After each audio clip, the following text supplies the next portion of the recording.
Olá, boa tarde. Hello, good morning, good afternoon, everyone. Thank you for your presence here. Here at SETA Project, we thank you all who is participating on this event, as you were here yesterday, and you'll be here in the next discussions the whole day today. I am Dandara, Master on Ethnical Racial Relations, working at SETA, responsible for the articulation. SETA Project is an educational system for an anti-racist transformation, and within the scope of the project, we are promoting this big public discussion that we call SETA Seminar, Possible Ways for an Anti-Racist Education. And we bring two important guests here today, Jaqueline Santos and Arathi Sriprakash. I can't pronounce your surname very well. But anyway, I'll introduce both of them. Jaqueline is a doctor in social anthropology in UNICAMP, researcher, consultant in ethnical racial relations and gender and after colonialism culture, hip hop, and she understands about African countries and Portuguese speaking countries, and she works with kids education, elementary school, high school, young adults education, high school, distance education. She also is experienced in diagnose and content production solutions to train communities, and she understands about history, culture. She has quite a resume, and she's also a militant, and this is she's a reference to us. We also have here Professor Arathi, that is a former high school teacher with experience profession in India and Australia, and with her work, she opened new agendas on the research on racism to the educational development, and she has a recent book that is Learning Whiteness from 2022, examining the structures of racial domination in the colonial systems of teaching. So we have two superpower women here.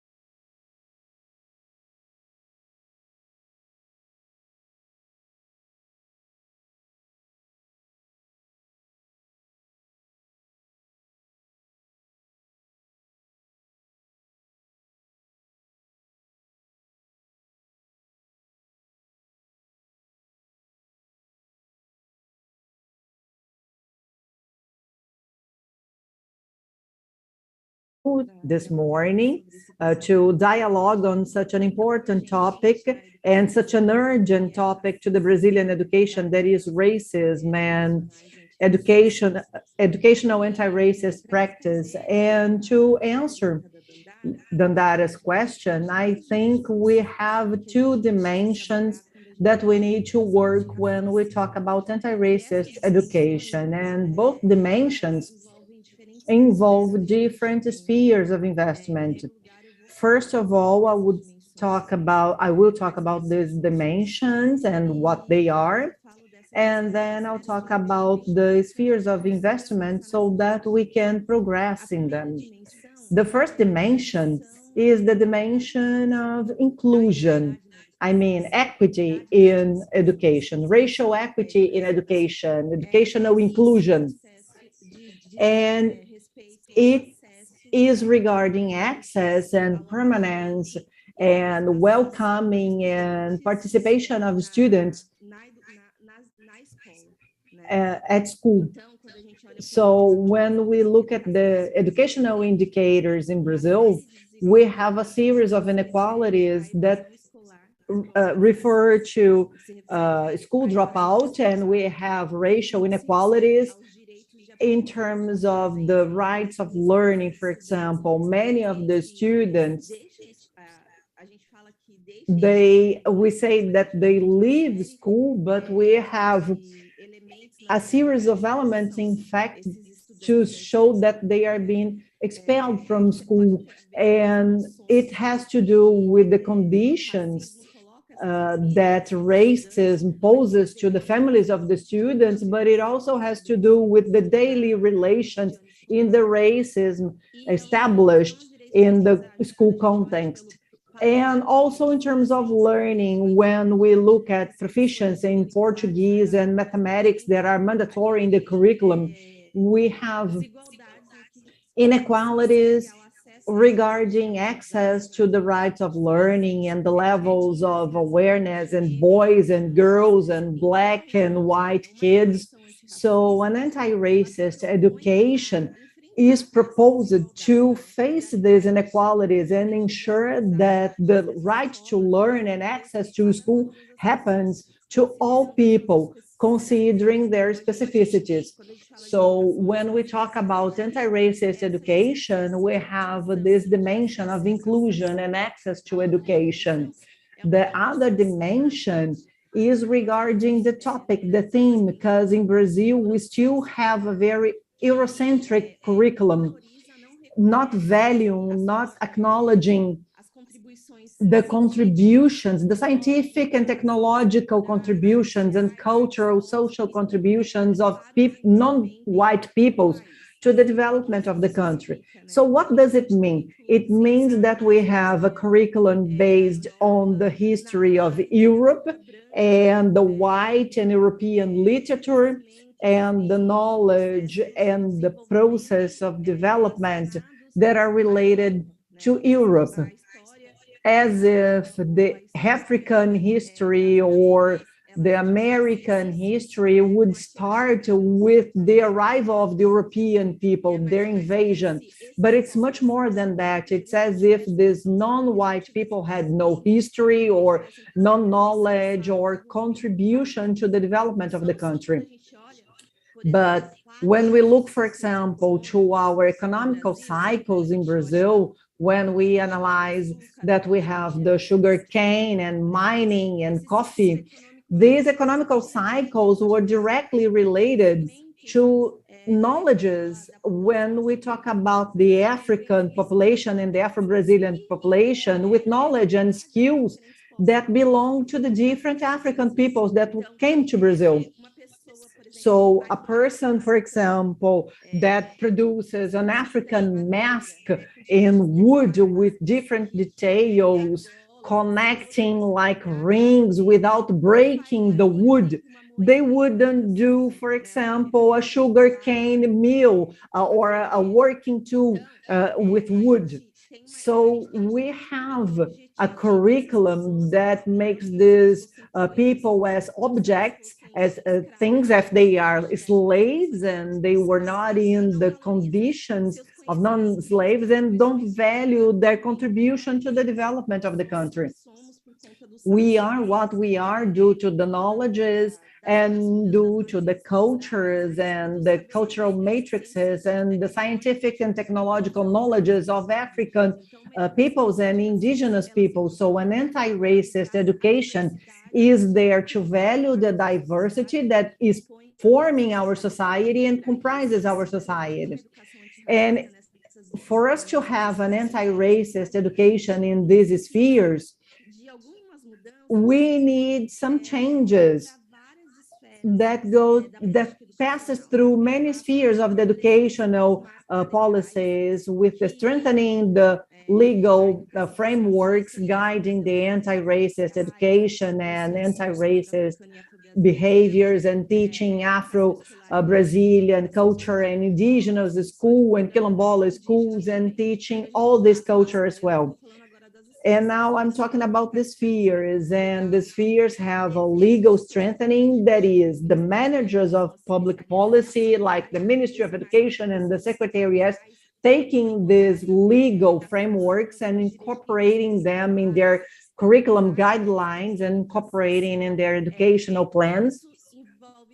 And it also involves having some policies to get the educational professionals understanding the inequalities and how ethnic relations happen in Brazil, and how to implement this dimension of the contribution of different groups comprising the Brazilian society in the curriculum. And policies of didactic and paradidactic material involving incentives and investment in research so that we can produce scientific knowledge, and based on that we can produce didactic and paradidactic material related to the topic, and democratic management and mechanisms of participation, because from the federal sphere to the school, we need to engage different players in these proposals of anti-racist education with different participation mechanisms. And we also need to have instruments to follow the ethnico-racial relations and how inequalities are produced in education. A fifth sphere would be assessment and monitoring. We need to monitor what the indicators, educational indicators say, but we need to assess and monitor also how it is implemented and inserted in terms of education as a whole, and have institutional conditions regarding having departments, secretariats for this topic of racial equity and other equities as well, with resources, I mean human, material, and financial resources, so that anti-racist education is implemented. Thank you, Jackie. I would like to ask you to make one more comment on how we think about SETA, in SETA, anti-racist education. So we consider these fears that you mentioned, but if you could talk a little bit more about SETA and how we deal with anti-racist education. Well, SETA has as a starting point the historical conquerors of social movements and indigenous movements in education for ethnical racial education and in terms of equity. So we have some guiding frameworks that is the result of a history process, that is Law 10639 and Law 11645, changing our big law of education, making this teaching of different cultures an obligation. And we need to teach also the history of Indigenous and Quilombolas and Black peoples. We have the guidelines for teaching different educations, and they guide how we have to work education for ethnical racial education in the curriculum. So it spreads a little bit beyond this scope. So we talk about the contributions and more of these people, but we have to discuss how we as a diverse society relate in our daily lives, how we produce inequalities, and how we can think about strategies to create a school culture that is anti-racist and change education, change our ethnical racial relations. So we have these laws and guidelines, and we also have the national plan to implement the curriculum guidelines for ethnical racial relations in these spheres that I mentioned before, to strengthen this legal framework until the Constitution. So these documents reflect our historical struggle of social movements and also reflect the understanding of the segments on an anti-racist education. So I forgot to mention two documents. We also take into consideration the curriculum guidelines of Quilombola school and the ones for Indigenous education. So these documents guide on how we should build an anti-racist education related to the perspective that I brought before, related to the first question of Dandara. So we don't start from scratch. we start from the contributions that our society gave, and that is the result of the struggle of social movements anti-racism and working on quality education with equity. Thank you, Jackie. I think it's very important, everything you were saying, so that we think about the 5 spheres and how SETA is trying to address all the spheres. Now, I would like to pass on the floor to Arathi to talk a little bit about the perspective on anti-racist education, internationally speaking. So please feel free for that.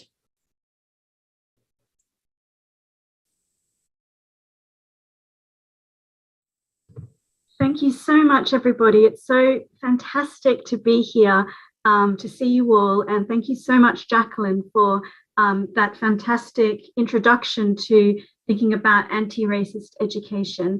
And I was so pleased to hear you talking about all the multiple dimensions of anti-racist education and thinking about it across a system of schooling, from curriculum to access to learning, to the kinds of relationships that we can build to have inclusive school cultures, because that's exactly what I'm going to be presenting on now. But I'm going to be focusing on the Australian context to show you that, you know, there are these global movements of anti-racist education that, of course, we need to be learning from and thinking within our current and future practice. And there can be some transnational solidarities to be built around this as well. So let me start here by introducing some work that I've been doing with some colleagues in Australia, Sophie Rudolph and Jessica Gerard. We've been thinking about the need to really closely understand the many different forms of racism in education in order to build joined up, effective and systematic anti-racist responses, right? So one of the things that I want to share with you to think about today is that an acknowledgement that school systems are institutional expressions of the state, and states are racial states because their priorities can reflect dominant ethno-nationalist interests. In the Australian context, Australia is a white settler colony. So we can think about Australia as a racial state of whiteness, right? Its priorities reflect the dominant structures of white supremacy that maintain the state, in fact, as a settler colony. And so this permeates through what gets taught in school curriculum, who has access to educational resources and opportunities, and so on. But of course, and as Jaqueline was saying, there has been powerful movements, social movements that are reinventing education. And here we see that schools can also be powerful sites for anti-racist praxis, right? They can challenge dominant interests, they can support counter-hegemonic learning. So we have a kind of dual role of schools. They can be sites where racism can be perpetuated, but also they can be sites where racism can be resisted. So this work that I've been doing in Australia is premised on this idea that we need to deeply understand how racism works in specific systems of education in order to build systematic anti-racist interventions and reconstructions. So let me share this with you a little bit. It's coming from a book that is about to be published called Learning Whiteness. And we're focusing on Australia, but reflecting more broadly about the global systems of British settler colonialism. And I know that this is different to the specific histories of Brazil that many listeners today will be thinking about. But what I wanted to show by bringing this other example to you is to show how we can see lots of resonances between other forms of colonial domination that have occurred in the world and try to connect these up. So the book is called Learning Whiteness because it starts from this idea that whiteness and white supremacy is not something that we have to accept as natural or pre-given or even innate, but it's something that gets learnt. It gets learned and it gets passed on through generations. It gets legitimized, it gets strengthened, and education plays a powerful role in that process of learning whiteness. How is this so? In the book, we're arguing that education teaches whiteness, if you like. It upholds systems of white supremacy through 3 dimensions. And in fact, these dimensions I heard echoed in Jaqueline's responses. So whiteness gets maintained by the material structures of schooling, thinking about the economies of schooling, who gets access to what sorts of systems. It also gets maintained, whiteness gets maintained through the hierarchies of knowledge, whose histories and cultures and languages are valued, whose languages and histories are erased in school curriculum. And that's something that Jaqueline also mentioned. And also we can think about how whiteness gets protected and sustained through the kind of affective attachments that's related to the feelings with it that circulate through schools. What are good students meant to be, how we're meant to relate to one another. This stuff is sometimes very hard to kind of grasp, because it is about the interpersonal relationships that we might have within a classroom or within a school. It's the kind of thing that Jaqueline was talking about in terms of school cultures. You know, what kinds of school cultures might protect whiteness? What kind of school cultures, what kind of anti-racist school cultures might challenge the domination of whiteness in schools? So these are the 3 dimensions that in the book Learning Whiteness we are trying to unpack with specific reference to the Australian context. And I just want to very briefly talk to you about what this has looked like in the Australian context. When we think about the material structures of education in settler colonies like Australia, and we can perhaps think about this as similar examples for the Brazilian context, we must understand that settler colonialism involved the racialized expropriation of land and labor that encoded an idea of white ownership into social, political, and legal norms. This is why some scholars have talked about states as racial states. And there's a very important writer, Indigenous writer, Eileen Morton Robinson, whose book cover is on this slide, you can see, who has written about the idea that Australia and British settler colonies have a logic of the white possessive that inform all of the kind of social, political, and legal norms in those contexts. And that includes the institution of education. So how does this logic of the white possessive or white ownership occur in schools today in Australia? Well, we can think about the increasingly segregated school markets, the privatization of schooling, which maps onto racialized exclusion about who goes to which schools, right, across different neighborhoods. And I think perhaps this could be something that is relevant in the Brazilian context. You have scholars who are writing about opportunity hoarding, so where educational resources get hoarded by privileged sections of society, and these are racialized groups and denied to others. And even thinking about the divisions of labor within schools. So in Australia, there is there is the teaching profession itself is predominantly white. There is some research that's showing that even in Indigenous schools, there is a hierarchy within the teaching profession where senior teachers will often be white and the junior teachers or teaching assistants will be Indigenous educators, right? So thinking about the racialized divisions of labor, and even recognizing the idea that a public education system in Australia, in a place like Australia, which is a settler colony, is founded on land that has been stolen, right? Because we cannot think about a public education system in Australia without recognizing that the land on which those educational institutions are built is Indigenous land. And we have to think about how does an anti-racist education system acknowledge Indigenous sovereignty in the settler colonial context.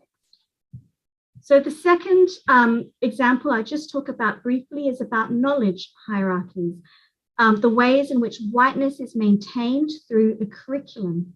And I want to share with you a quote from Dwayne Hewson, who is a 12-year-old, was a 12-year-old Indigenous boy who recently gave a speech to the United Nations. And he said, "In schools, they told me that Captain Cook was a hero and discovered Australia. It made me confused. It's not true, because before cars, buildings, and houses, they were just Aboriginal people. I want Australia to tell the truth, that Aboriginal people were the first people who had the land." So here is a 12-year-old Indigenous boy saying that our education system in Australia is misrepresenting history deliberately to erase his people's knowledges, cultures, languages, humanity even, right?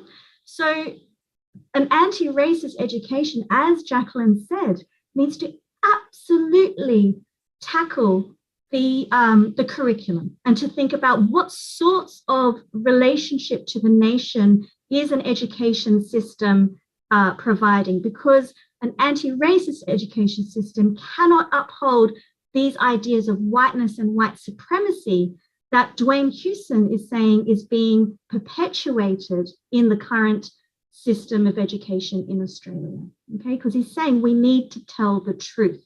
So the idea of a curriculum being in the service of truth-telling is important, I think, to an anti-racist education. And finally, just to say, this is the really tricky one, because it's about school cultures and how do we build an anti-racist system that actually doesn't perpetuate a protection of whiteness through schooling. And I want to share with you one example, the picture that you see on this slide. It might not be familiar to any of you, but it is a very recognizable artifact from people of my generation in Australia, because in 1988, when I was in primary school, every Australian child received this silver coin. And it was a silver coin that was given to us in celebration of what I understand as Invasion Day, but as the day that Captain Cook arrived on the shores of Australia, right? The day it was 1788, so 200 years later, in 1988, every child in the nation was given this coin in celebration of colonialism.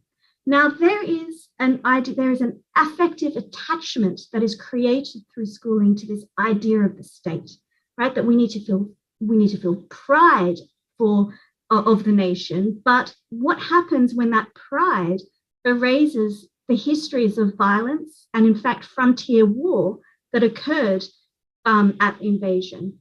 So thinking about, it's not just about curriculum knowledge, but also the kinds of feelings and attachments that are created through schooling that allow whiteness to feel comfortable and homely instead of being challenged through education. And this is tricky, because I think what is required here for an anti-racist education is to attend to the pedagogic and symbolic cultures of schooling in order to shift the discourses. So I will stop there. It's just to perhaps open up with everybody here, just, how do we build anti-racist education systems that, importantly, as Jaqueline says, builds on the social movements that have come before and acknowledges those, and thinks about anti-racism systemically across the material conditions of schooling, the knowledge and curriculum that schools are engaged in, as well as the pedagogic and school cultures. So thank you so much.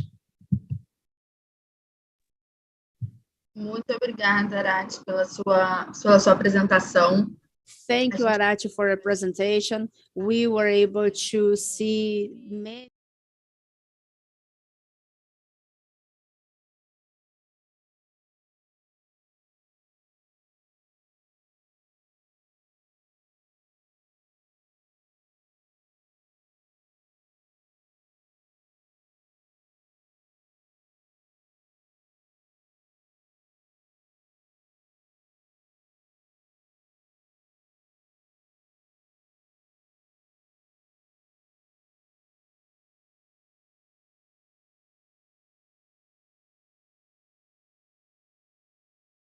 This anti-racist education context, you already talked a little bit about this in your first speech, but I want you to talk about and how SETA wants to address this agenda of this anti-racist education. Para falar da educação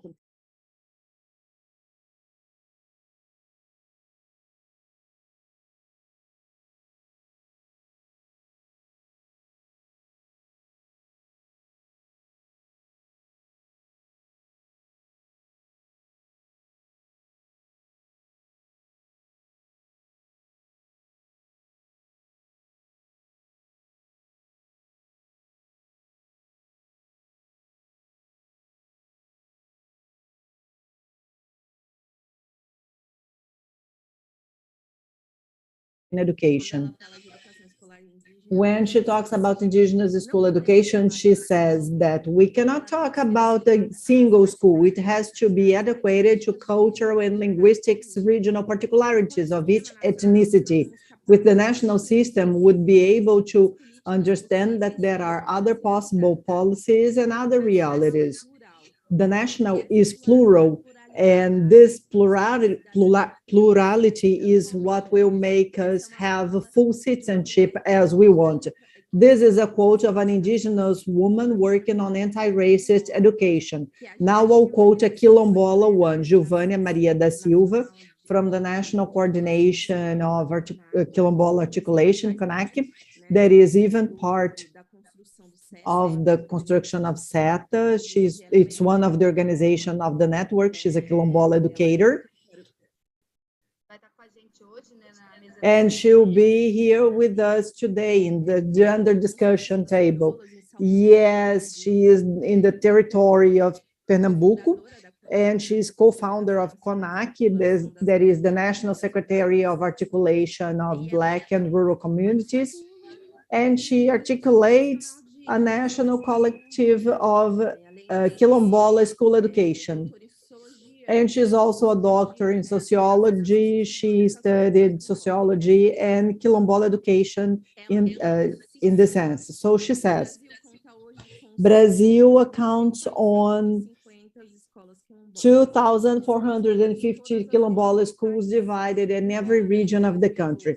Although in 2012, the movement was approved by the national guidelines for the Quilombola education, many of the schools are not implementing it yet. Besides, differentiated education doesn't concern only these school units, as we have Quilombola students in other schools and universities, many of which in graduation and licensing course.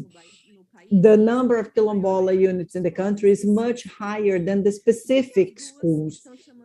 And what are they calling our attention in their quotes?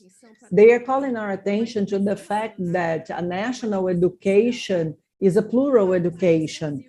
In a country like Brazil, that is a continental country with thousands of Quilombola and indigenous communities, and in which the educational model cannot be the same in the whole territory. That's why we have the school guidelines for Quilombola education and the guidelines for indigenous education. In the case of indigenous education guidelines, we have a whole teaching and regulation process to implement it in indigenous schools, in indigenous communities, in their native language, that is not in a foreign language to them, because it's what happens to these people when it makes access to some learning components more difficult, because the school is discontextualized from the territory, so they need to leave their community to study in a school that is not related to their culture and doesn't value the indigenous people.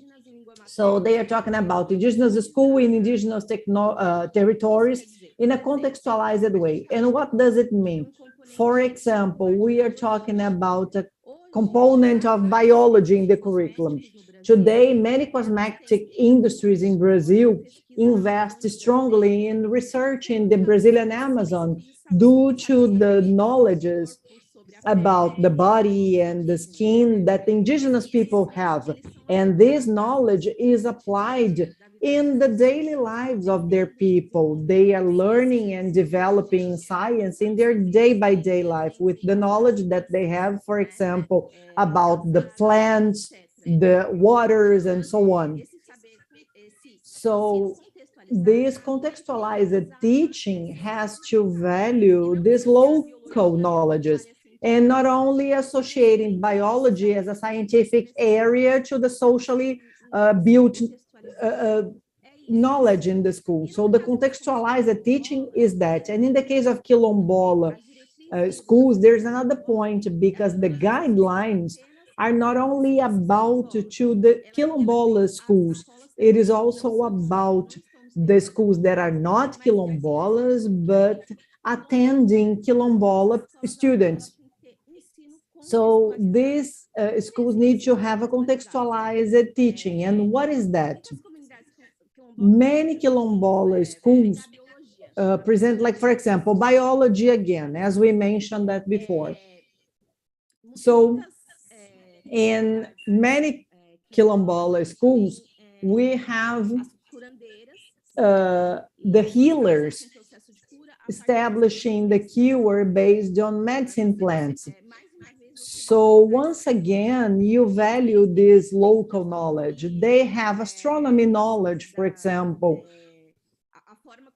The way they look at the sky and analyze the weather, there is a series of knowledge that need to be associated to the process of schooling in the school institution. Otherwise, you would say that, well, if there is only one knowledge, it is this one based on the European and Occidental paradigms, as if the other knowledge doesn't exist. Thank you, Jaque. This is very important for us to go deeper in the debate on anti-racist education, taking into consideration also the perspective of contextualized education. Agora eu perguntar para a Arathi pouco. Now I would like to, because in your presentation, you showed many things that you can do. You created parallels to the international context, to the Brazilian context in terms of anti-racist education. And thinking about the international context, you participated with your colleagues in Bristol University here in the project, in the development and monitoring of a survey to map the educational experiences that are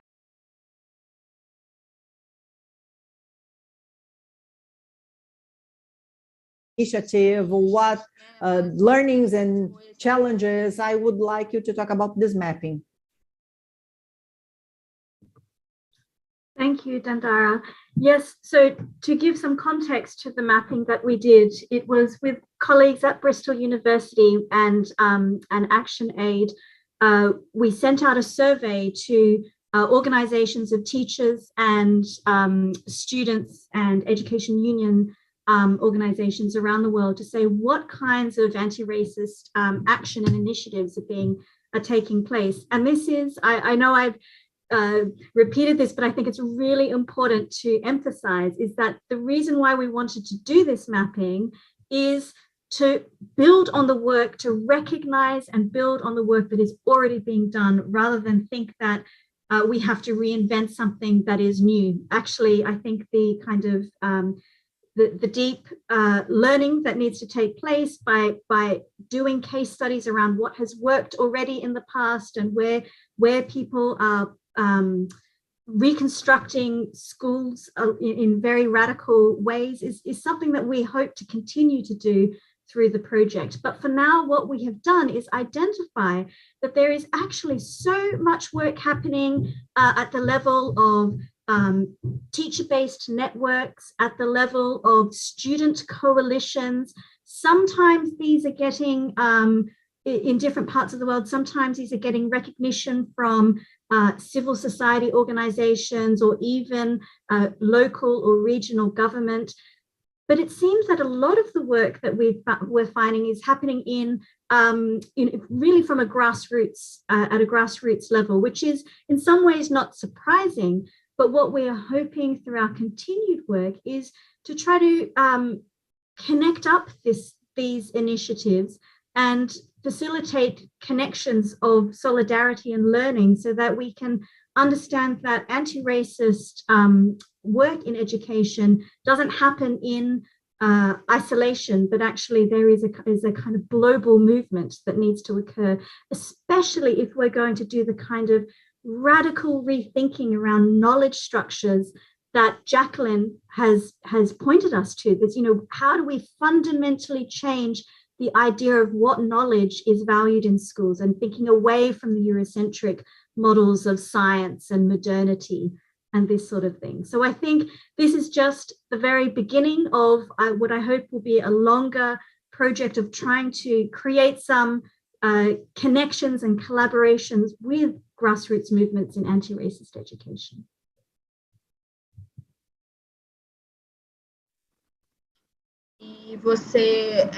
And what were, let's say, the learnings?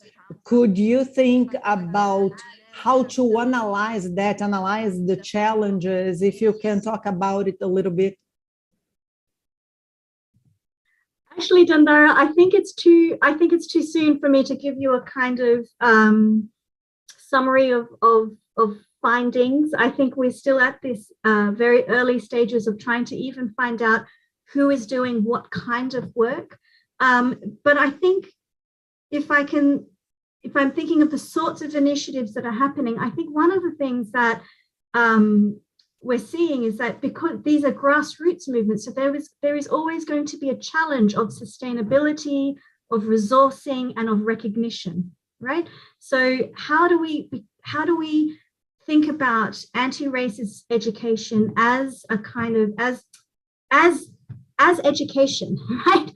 As this isn't what education should be. I think that is a big challenge, that this kind of work, but, you know, us as individuals working in our different collectives, and then thinking across different national contexts can tackle. So I'm sorry I can't give you findings from each little initiative, but I think each are dealing with challenges of how to upscale their work, how to gain recognition from the state, especially when the model of education that is being proposed, as my presentation was suggesting, is in direct challenge to the dominant vision of the state, of the racial state. So there's always going to be that tension there that anti-racist educators have to kind of negotiate. Thank you, Arathi. It's always nice to have this kind of notion that there is a global movement. I know sometimes we don't think about all the initiatives and all, in this sense, this mapping will help us in this sense to know other anti-racist educational initiatives in the world. So now I would like to make a question to both of you. To our women that come from an academic context and you are part of universities, and I would like to ask you, and I would like you to talk a little bit about how you see the role of universities and higher education institutions in fighting racism, both in the Brazilian and international context. How do you see the role of the universities?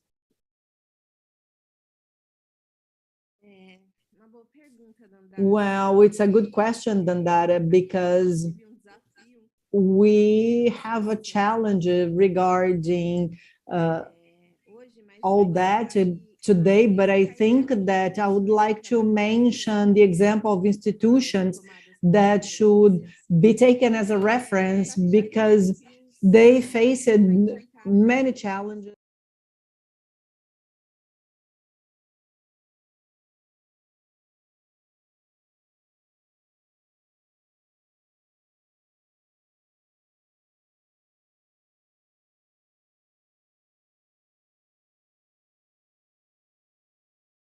And Indigenous studies. So in moments that the Brazilian society was even whiter, these groups of study were responsible to welcome Black and Indigenous and poor students and coming from groups that are historically discriminated to form these students as researchers, to train them. Even Black and Indigenous teachers that we have in the Brazilian universities today, relation with NEABs or NEABs, that are the groups of Afro-Brazilian and Indigenous studies. We have NEABs in all 27 units in Brazil, in every state. So what they would do without any resource, that's why I say that they face moments that we are living nowadays.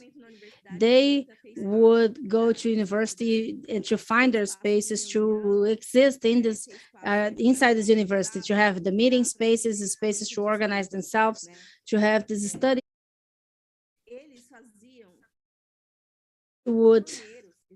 They are pioneers, these groups are pioneers to develop research about the African and Afro-Brazilian history, inequality, and different situations inside these public universities in Brazil. And they would do this research without any resource, using of the university structure. They have a research field in Brazil inside universities that didn't receive any resources, NEABs and NEABs. They would research without any resource. They would produce evidence that would help and are still helping for us to define races in Brazilian society, and research that gives us elements to be able to teach this African and Afro-Brazilian in this diversity. They are doing this for 3 decades, but they do more than this, because NEABs, they always worked, they always make it work, this fundamental principle of Brazilian society, that to teach this, it's the learning research. So they would do this research, they would get together in groups, they would publish this research, they would spread this knowledge throughout society, doing partnerships, taking these themes for the classrooms, for their subjects, that are for the ones that are training these teachers that will work in basic education, and having this partnership with the Secretary of Education. In a state like São Paulo, for example, one of the first initiatives in this institutionalized field was done by this Afro-Brazilian group research in the beginning of the year 2000, teaching for differences. They would have partnerships with the Secretary of Education. They didn't ask anything for them, producing and developing research about these secretaries, about the implementation of this research. They would produce this, and more than that, they would form and train millions and millions of teachers as an education professional. And when they didn't have partnerships with the Secretary of Education, they would open courses inside the university to teach these teachers. So if there's a field that should be a reference to advancing this theme, are these ones that are resisting for more than 3 decades, and then started doing that without any resource. Teachers many times put in their own money, their own salary, to be able to pay the cost, to be able to pay for scholarships, to work in their research in a project to make it possible the mobility of the students, so the students could go to congresses and meetings to continue producing knowledge and continue producing these practical experiences. So I think that university has to advance a lot in this, in producing knowledge and giving tools, so we can have textbooks, so we can have scientific evidences in this educational, in the anti-racist educational field. And NEABs and NEABs, they need to be central of this, because they are the main actors and they are pioneer in this area.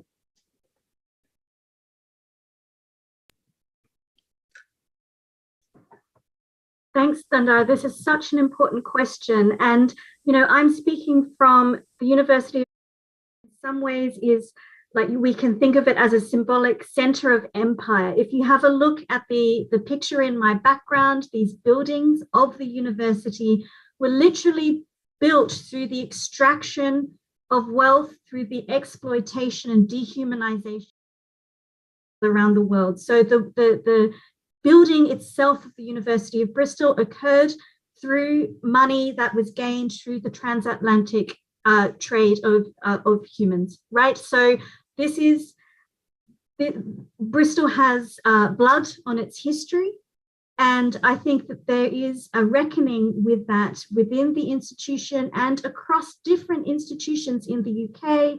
I know in the US there is increasing attention that universities are paying, not because of kind of a benevolence, but I think because students and academics have pushed and activists have pushed the conversation to the fore that universities do need to account for the historical legacies of slavery, which have literally made the institutions as they are today. So one of the things that is happening within the University of Bristol and in some other universities across the UK is an increasing recognition of the need to decolonize education, decolonizing education within what gets taught in the university. And I think why this seems to be it's always going to be a complex and contested process, but why I see that there is an importance in it, particularly at the university level, is because the sorts of things that get taught in schools, where we see, you know, what kinds of books get produced at school, get read in schools that children are reading, that teachers are using, our understanding of history that gets taught in school, all of that knowledge looks to the production of knowledge in the university. So if we can decolonize the university, if we can change what is seen as valuable knowledge, as legitimate knowledge in the university sector, I feel that there is some significance to that, because it will also change what is seen as valuable and valid knowledge in the school curriculum as well, because the university and school curriculum is connected.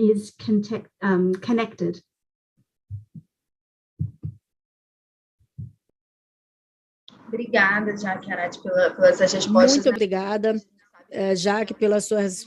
Thank you, Jaque, for your answers. I know that you have a fundamental role in this anti-racist education, and I want us to look at the future. The name of this seminar is SETA Paths, and I want us to think a little bit about this. What are these possible futures for this anti-racist education?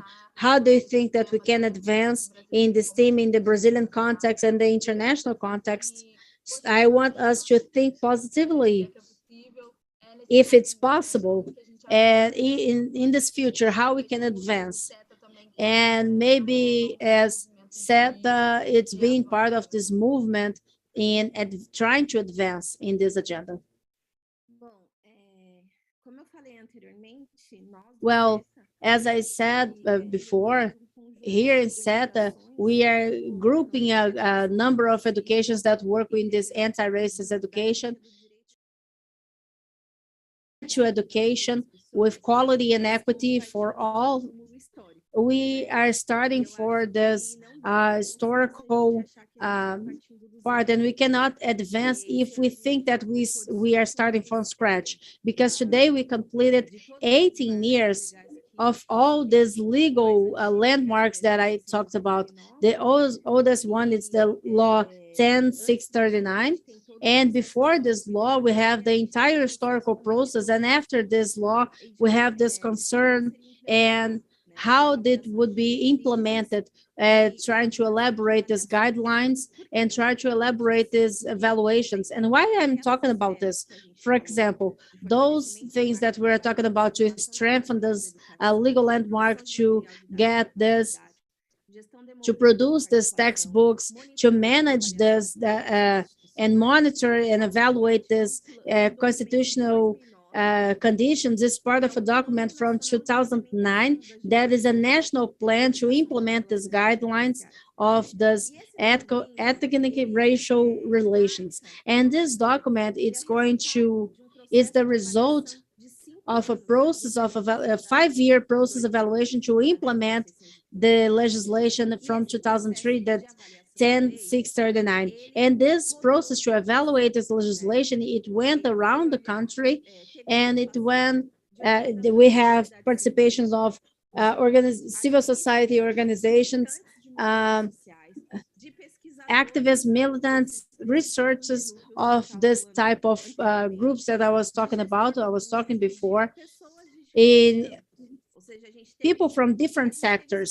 And we are able to listen to the students' families and also the ones that work in the school management. This evaluation process, 5 years after the legislation was implemented, went around the country and listened to different actors and actresses to see how we advanced it and what were the challenges to implement this legislation. And the challenges are similar as the one that we are living today, because we have isolated practices that are done by some educators, some schools, some secretaries, and we have some particular things, but we do not have this structural policy.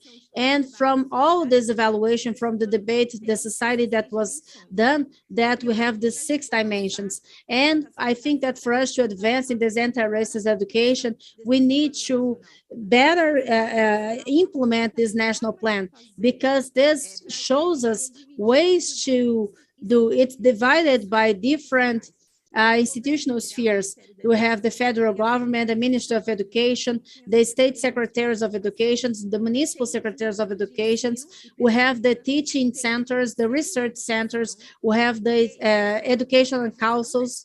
We have the management of schools, that is the director. We have the pedagogical coordination and the educators and teachers. This national plan, it's going to set roles for each one of these segments in a process of to advance, to implement this legislation. And I think it's going to choose roles for each one of the segments, even for the researchers and the educational councils and municipal and state councils. So if we look at the structure of this plan that have the 6 spheres that I said, and the different roles of these different segments and centers, these different sectors, I think that we have a logic of a system to operate this anti-racist system in Brazil. And this is what we are doing at SETA. We are looking at this national plan. I think this is the challenge to advance in this anti-racist education, is to understand and use this document that is the result of a civil society that listened to different voices and they had the participation of different sectors. Is a document that would qualify in defense of this anti-racist education and the quality of education.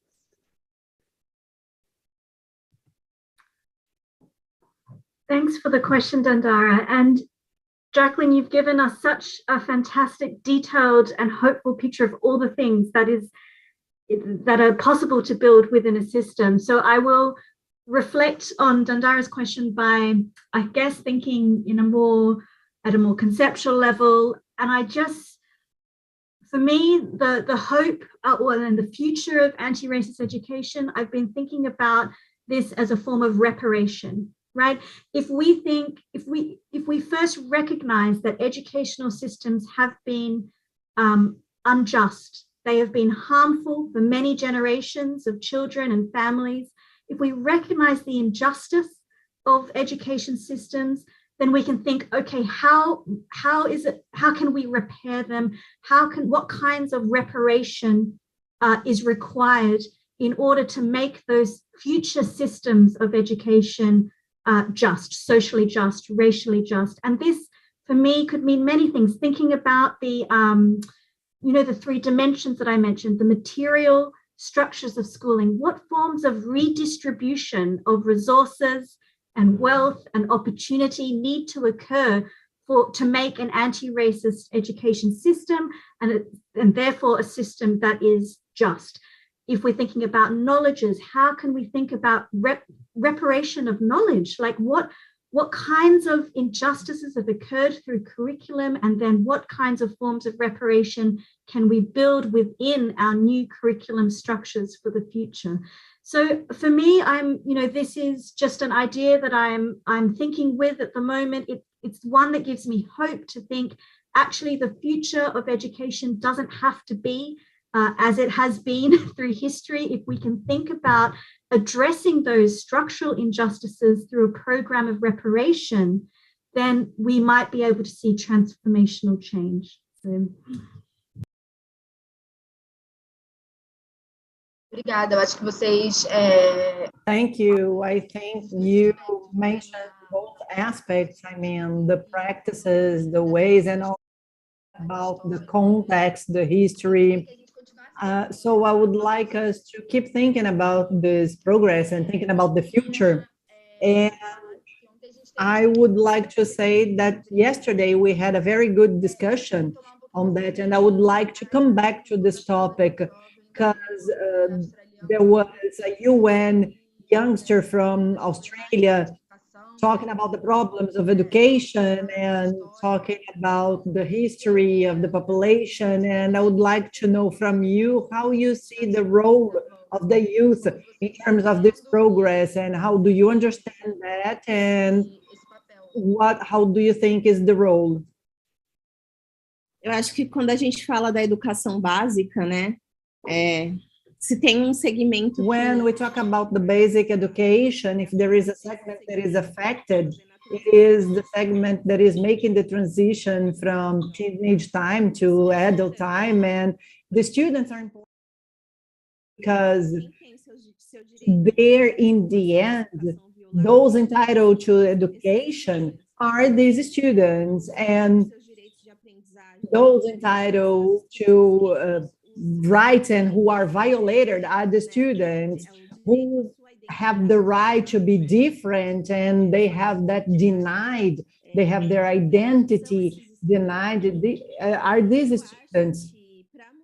I think that to change the school culture, this segment of students and youth, they have to be treated not only as the end of the policies. I mean, those receiving that in the classroom or those being attended by the school policies. When we talk about democratic management and participation, we are talking about the importance of elements to change the school culture and giving centrality to the participation of youngsters and adolescents. Education must stop treating these segments, these generations, in the perspective of the future, what they will be in the future, because they are today in the present. They already exist, and they are entitled to rights that must be ensured today. So I think in our educational strategies, anti-racism, as we are doing in SETA, this is a strategy to change the school culture based on the protagonism of students and youth in the school community. When we talk about these people, we are talking about adolescents and youth that are not at school, and we need to think of them as well. They are the main target of the violation of this right to education. So we have a very difficult transition phase when we look at the educational indicators in Brazil, because this is the second half of elementary school where we have this big indicator of dropouts, and it is also related to the indicators of violence that will affect this segment. So we are talking about that, and in SETA we deal with protagonism to change the school community by adolescents and young adults, but it's not only regarding those who are at school, but we consider the ones out of school as well, because changing the school policies, it goes through the experience and the lives of these youngsters, how they live, for example, with their relations, and what is the perception they have of inequality, what are the elements at school, and how they are expelled from school, and what they have to contribute so that school is a different and an aggregator environment to people who are then that are being removed from school. So anti-racist education must give centrality to the participation of the juvenile protagonists so that they are in the future, but not only the future, like, oh, if we invest in equity education, we'll have less risk in the future to be affected by violence. But it's not only that, it's also important, but it's not all. We don't have to think only about the future, but the way we ensure the rights of these people in the present, how we value their participation and the protagonisms and the wills of the present generations. Thank you, Jacqueline. I have a very similar response to your question, Dandara, and it's making me think. So education systems and education policies often are geared towards preparing young people for imagined future, as if adults and elites who are making these policies have an idea of what a good future is, and we need to prepare children and young people to succeed in that future.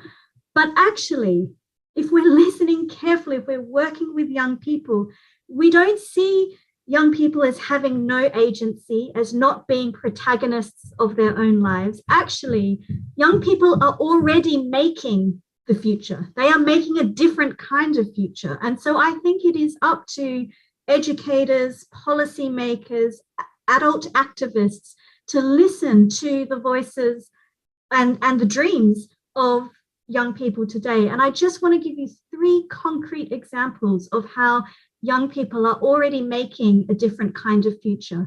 One is something that's probably very recognizable to many people here, and that is the leadership that young people have shown at a global level on climate justice. They are the leading voices for thinking about justice and climate change and the future. So that's a concrete example. The second is an example I want to share from the Australian context, which is the National Indigenous Youth Education Coalition. And they are a collective of young people who are actively building resources and shifting the conversation about Indigenous sovereignty in education in the Australian context. That has not come about from up high. It is entirely youth-led. So they are already creating anti-racist change in the system. And the third example I wanted to share is a collective, a grassroots abolitionist collective that I've had the privilege to learn from here in the UK, and that is called More Exclusions. And they are a collective of young people who are trying to actively address the racialized exclusions and disciplinary policies that occur in UK schools, where they are seeing that there is a higher proportion of particularly Black children who are being excluded from schools, and then this becomes a kind of pipeline into the criminal justice system, right? So this criminalizing of young people, particularly in a racialized way, is something that these young people are saying, no, this cannot happen anymore. And they have got together to build resources and community and to imagine a different kind of education system altogether. So I think that what I wanted to say is that I have great hope in young people, and I think we actually, us oldies, need to stop talking and start listening. Obrigada. A gente tem na mesa de ontem. Thank you. And yesterday in this discussion, it was very emphasized how responsible for the present, for now. They are the leaders of the process at this moment. I think to finish our discussion here, that is quite good. Jackie, in her previous speech, when she defined an anti-racist education, she talked about the role of the public power, the role of the state. And during the discussion here in our debate, you reinforced that, and I would like now to talk a little bit more about it.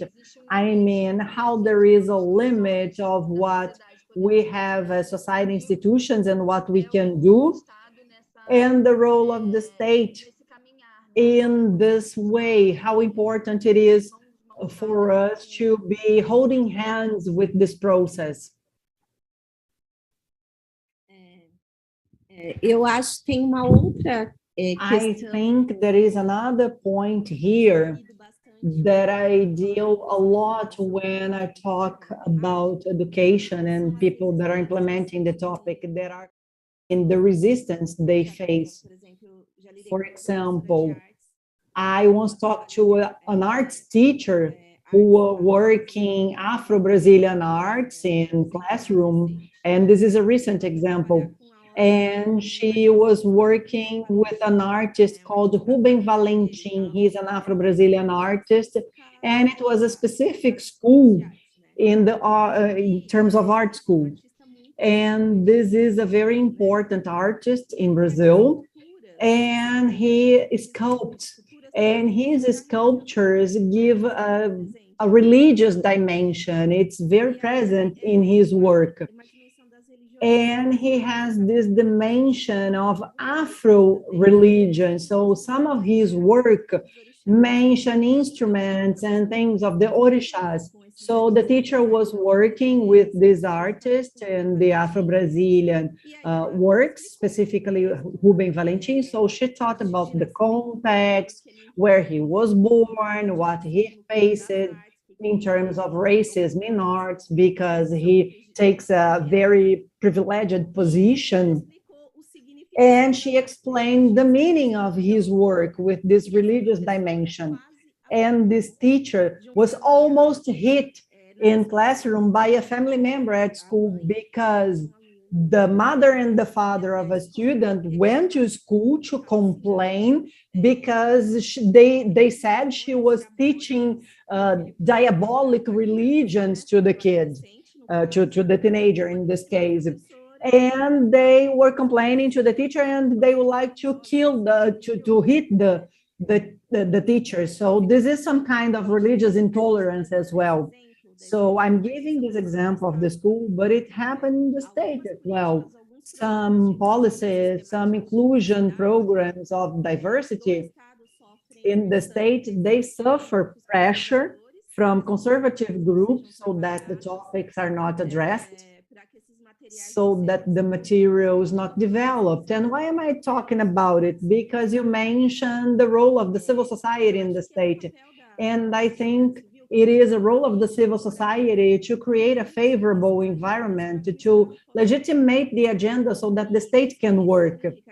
And what does it mean? That we have to have an imaginary dispute. This is one of the dimensions that we work at SETA, to produce data and material for communication, to make the society sensible about the topic and make society understand the importance of the topic and defend this topic, to give legitimacy to the state, that this, besides those different groups pressuring the public policies. So as a civil society, our role is to defend the agenda and produce evidence and information to qualify the importance of the agenda and open the way to society so that the majority of the society can defend the implementation of policies and programs, and so that this family has access to information. I mean, the family there, in the end, they have access to information, and don't be so violent trying to hurt the teacher at school, and they understand the importance of addressing different works and artists in Brazil if they are Afro-Brazilians in the art component at school.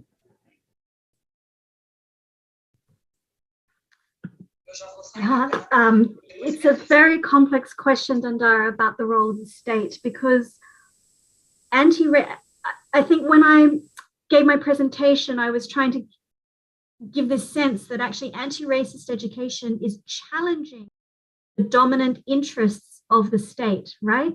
So what we are seeing is pushback from the state against anti-racist initiatives. And I want to give you two concrete examples of this in the UK context.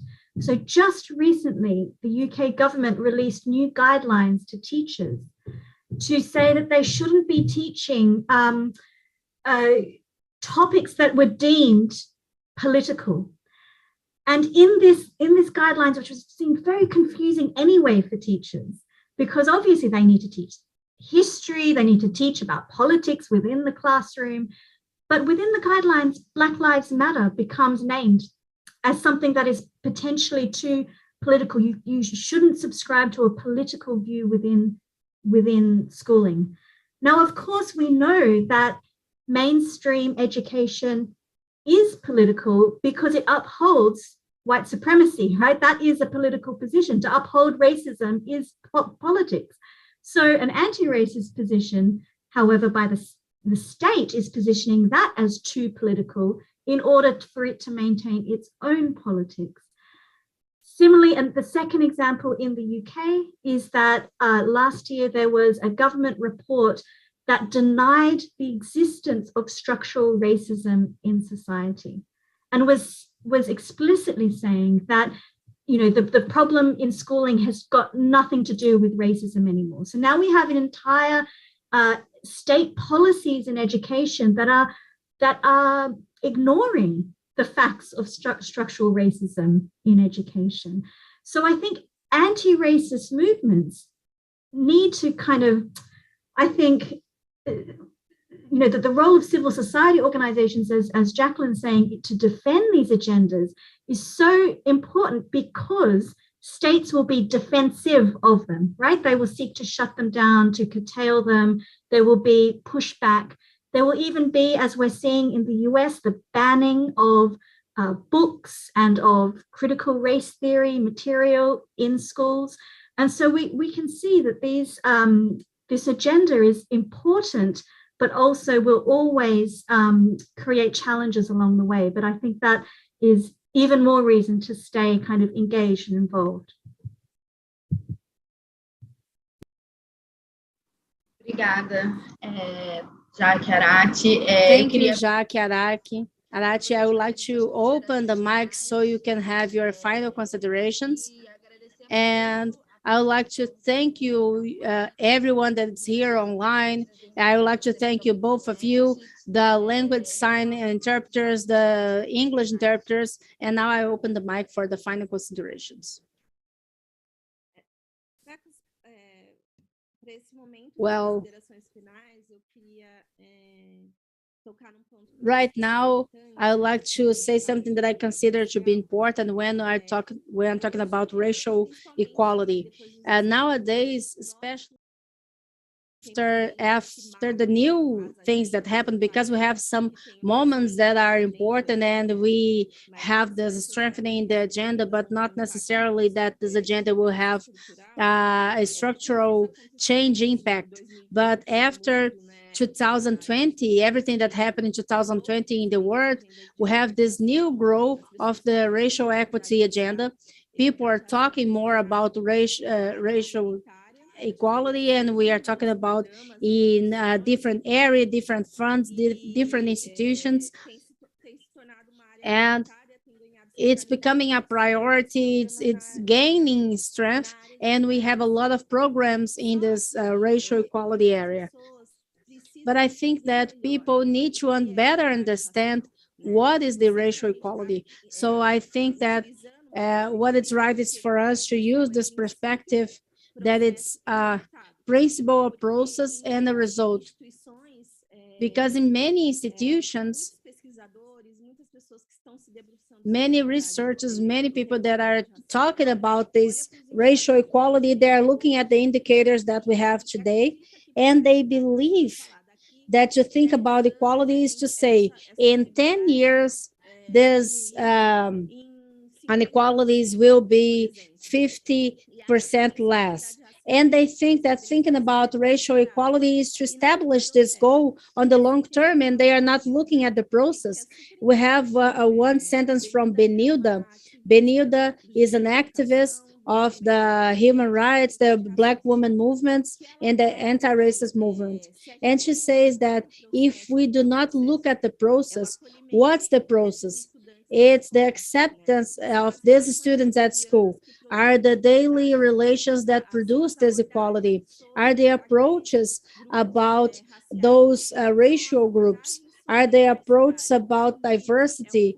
It's the book, is the curriculum, it's the methodology, are the relations. If we do not look at those, we cannot keep these students inside the classroom if we don't look at the needs and the context in different groups that are in school. And say, I do not have, we have big names that work with education, and they say, none of them will solve this if we cannot see the indicators and the process. And I think that we have to look at the dimension of this structure as a process, and not only as a principle that it's good to talk about or the result that we want to reach, but how we will build this path.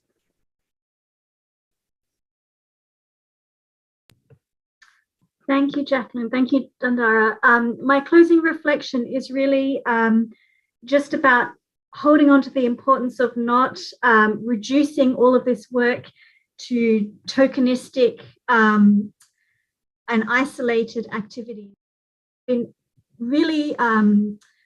been so fantastic for me to learn about what is happening in the Brazilian context, to see absolutely that the racism is being addressed at a systemic level. You know, the kind of work that has been going on under Project SETA is really connecting these issues across the dimensions that Jacqueline described at the very beginning. It's so important because through my career, I have felt, you know, there are times in the Australian context, in the UK context, where I felt that the responses to racism have been very tokenistic. It becomes about matters of diversity or inclusion, or, you know, at an individual level and not at a systemic level.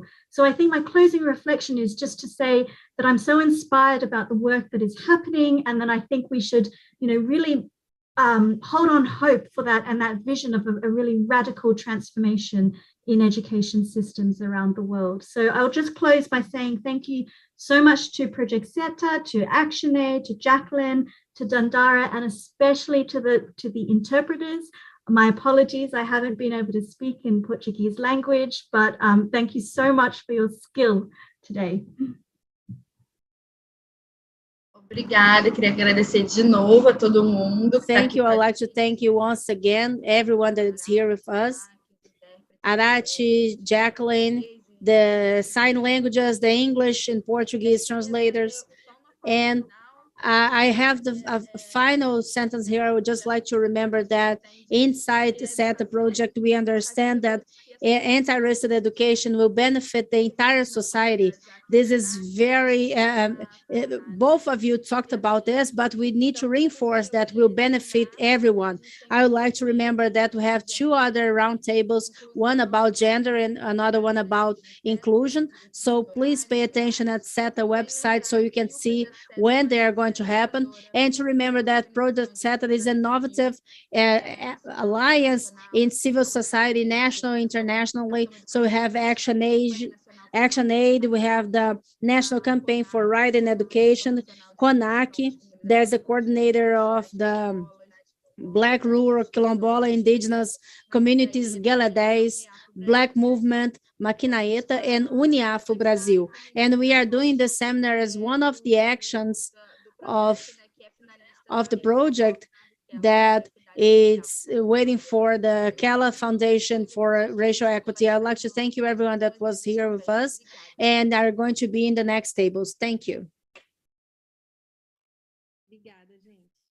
Thank you, everyone. Thank you, everyone.